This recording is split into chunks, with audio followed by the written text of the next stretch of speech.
പ്രാർത്ഥനകൾക്കുള്ള മറുപടി എന്തുകൊണ്ട് വൈകുന്നു? ഞാൻ ഒരുപാട് ഉപവസിക്കുന്നു, ഞാൻ ഒരുപാട് പ്രാർത്ഥിക്കുന്നു, ഇന്നും എൻ്റെ പ്രാർത്ഥനയ്ക്ക് മറുപടിയില്ല എന്ന് പറഞ്ഞ് ഇന്ന് പലരും ദുഃഖിച്ചിരിക്കുകയാണ്. യാക്കോബിനെ കുറിച്ച് ഒരു ചിന്ത നിങ്ങളുമായി പങ്കുവയ്ക്കട്ടെ.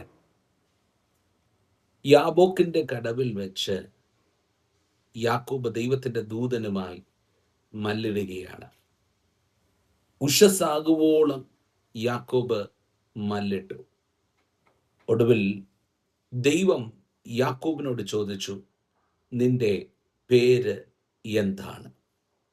ദൈവത്തിന് അറിയത്തില്ലേ അത് യാക്കോബാണെന്ന്? അറിയാം. 20 വർഷങ്ങൾക്ക് പിറകിൽ തൻ്റെ അപ്പനോട് താൻ ഏശാവാണ് എന്ന് പറഞ്ഞ് അനുഗ്രഹം മേടിച്ചിട്ടുണ്ട്. ഇവിടെ ദൈവം യാക്കോബിനോട് ചോദിക്കുകയാണ്, നിന്റെ പേരെന്താണ്?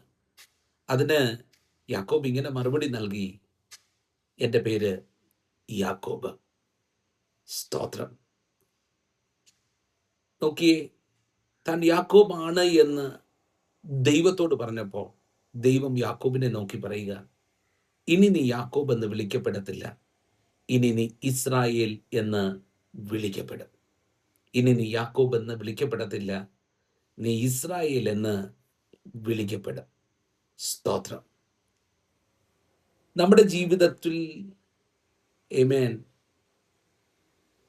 വന്നുപോയ തെറ്റുകൾ, കുറവുകൾ ദൈവത്തിൻ്റെ സന്നിധിയിൽ നമ്മൾ ഏറ്റുപറഞ്ഞാൽ ആമേൻ യാക്കോബിനെ ഇസ്രായേലാക്കിയ ദൈവം നമ്മെയും അനുഗ്രഹിക്കും. ആമേൻ.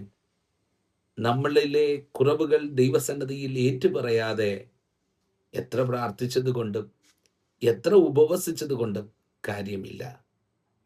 ഈ ദിനങ്ങളിൽ ദൈവസന്നിധിയിൽ ഏൽപ്പിച്ചു കൊടുത്ത് പ്രാർത്ഥിക്കട്ടെ. കർത്താവേ, എൻ്റെ കുറവുകളെ ഞാൻ സമ്മതിക്കുന്നു.